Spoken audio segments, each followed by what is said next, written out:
श्री नयन जी, श्री संजय झा जी, प्रेम कुमार जी तथा उपस्थित सभी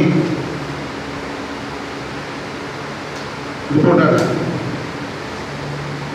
मैं सबसे पहले आपको बधाई देता हूं कि आप एक बहुत ही कठिन काम करने के लिए तैयार हो रहे हैं। रिपोर्टर का काम बहुत ही कठिन होता है। कठिन इसलिए कि आपको रिपोर्ट लिखना पड़ता है बहुत कम समय में, कम शब्दों में, और सच लिखना पड़ता है। सच लिखना बड़ा कठिन काम। झूठ लिखना बहुत आसान है, मिर्च मसाला मिलाना बहुत आसान है, लेकिन सच लिखना वास्तव में कठिन काम है। तो आपको ये लिखना पड़ता है। मुझे तो आश्चर्य होता है जो रिपोर्टर हैं उनको कितनी प्रतिकूल परिस्थितियों में जाकर रिपोर्टिंग करनी पड़ती है। कॉमन राइट हो रहा है, उसमें आप खड़े होकर के आप रिपोर्ट कर रहे हैं। या आजकल मैं देखता हूँ कश्मीर में उधर युद्ध चल रहा है, दक्षिण चीन में जो आर्मी का डिस्प्यूट हो रहा है, वहाँ खड़ा होकर के लोग रिपोर्ट कर रहे हैं। तो आप अपने जीवन को भी दांव पर लगा करके एक काम करने के लिए तैयार हुए हैं। यह निश्चित रूप से प्रशंसनीय है और मैं आपको इसके लिए बधाई देता हूं कि आप इतना बड़ा काम करने के लिए तैयार हुए हैं।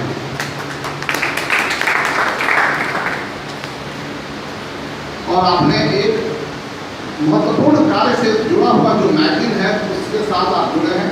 यूथ का एजेंडा आपकी कंट्री का सबसे बड़ा एजेंडा है। पूछिएगा क्यों? क्योंकि दुनिया के सबसे बड़ा युवा वर्ग जो है वो हमारे साथ है। भारत में सबसे बड़ा युवा है। अब तो कुछ वर्षों में देखिएगा चीन में कि उनका वन चाइल्ड नॉर्म था, उनके पास अब युवा बहुत कम हो जाए। लेकिन हमारे यहाँ युवा बहुत अधिक है, और युवा अधिक है तो समस्याएं भी अधिक हैं, चुनौतियाँ भी अधिक और संभावनाएं भी अधिक। अगर हम आज युवा को, इस युवा वर्ग के पोटेंशियल हम उपयोग में लाते हैं तो हम विश्व गुरु बन सकते हैं। उस तरह की जो अभी आप चर्चा कर रहे थे, और विश्व इकोनॉमी में सबसे आगे बढ़ रहे हैं। अभी तिवारी जी ने एक बात कही, मैं आपको कुछ बातें बता दूँगा जो जानना चाहिए भारत के संदर्भ में। एक बड़ी बात हुई है कि अगर आप देखेंगे इतिहास, अभी इकोनॉमिस्ट एक मैगजीन है, तो जानते होइएगा, बहुत बड़ी मैगजीन है जो दुनिया के इकोनॉमी पर सबसे अच्छी कमेंट्री करती है। उसने हाल में ही एक बहुत अच्छा रिसर्च पेपर पब्लिश किया है। उसने पूरे विश्व का जो जीडीपी में कंट्रीब्यूशन होता है उसको उन्होंने पब्लिश किया, और ये पाया करीब 17वीं से 18वीं सेंचुरी तक, मतलब ईसा जो ये शुरू हुआ कैलेंडर, उस समय से 5वीं सदी से लेकर के करीब 17 से 18 सदी तक भारत और चीन ही पूरे दुनिया में मेजर इकोनॉमिक नेशंस थे।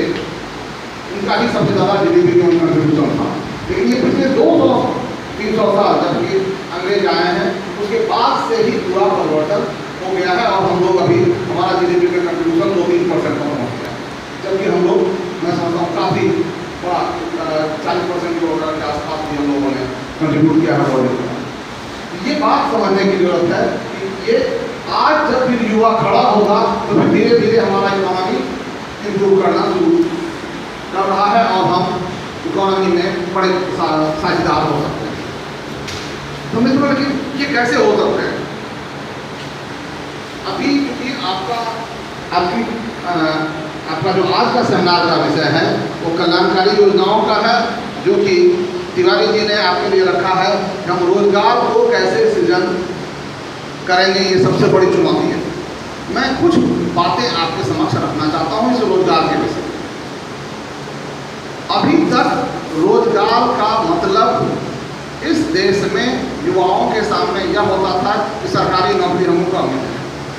ये हमारे दिमाग में एक बात बैठी हुई है, क्योंकि ये फैक्ट भी है, सरकार सबसे बड़ा सो कॉल्ड एम्प्लॉयर था।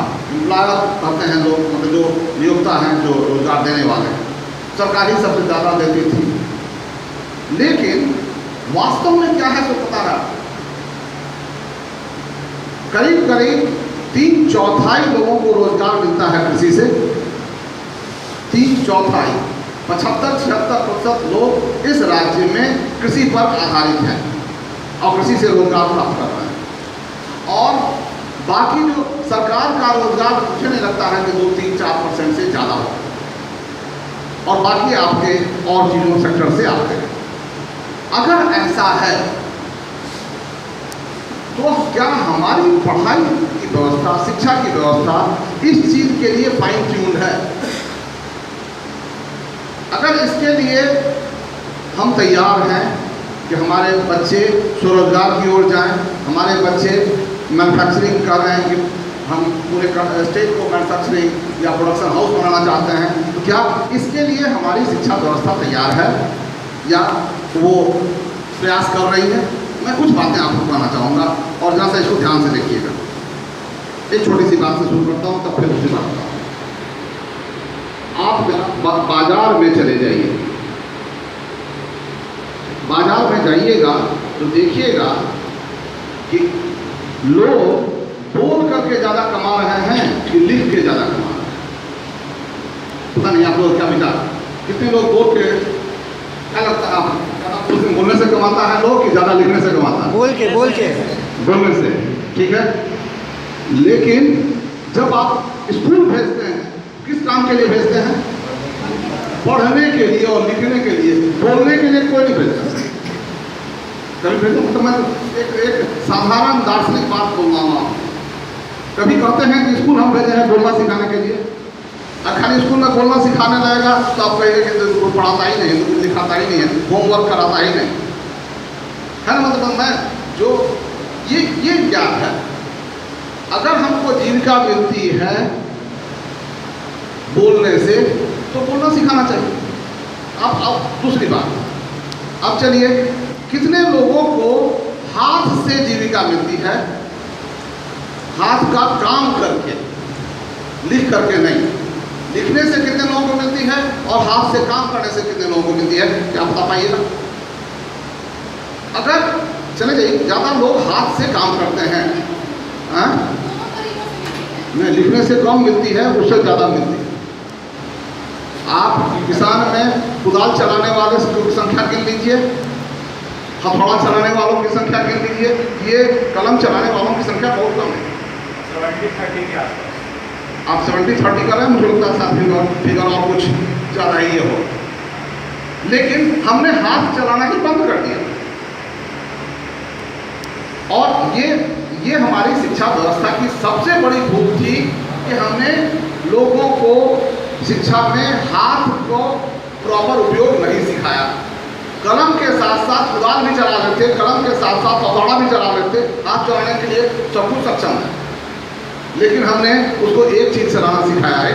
इंटरेस्टिंग बात बताता हूँ, मैं कुछ अलग बात बताऊँगा जिससे कि आप, हम लोग मुसहफ के साथ काम करते थे यहाँ पर जहानाबाद जिले में, जो नक्सलाइट वगैरह चौपड़ उग्रवादी कहते थे लोग, हम लोगों ने उसको लिया था, उनके साथ हम क्या कर सकते हैं। ये मैं 80s की बात बताता हूँ, पुरानी बात है लेकिन सीखने योग्य बात है, इसलिए बताता हूँ। उस जमाने में एक प्रोग्राम चलता था ट्राइसन का, जिसमें होता था कि हम लोग सिखाते थे, कुछ प्रशिक्षण दिया और उसके बाद लोगों को रोजगार मिलता था। तो एक सिखाने का कार्यक्रम जो सबसे ज़्यादा चलता था उसका नाम था सिलाई कटाई।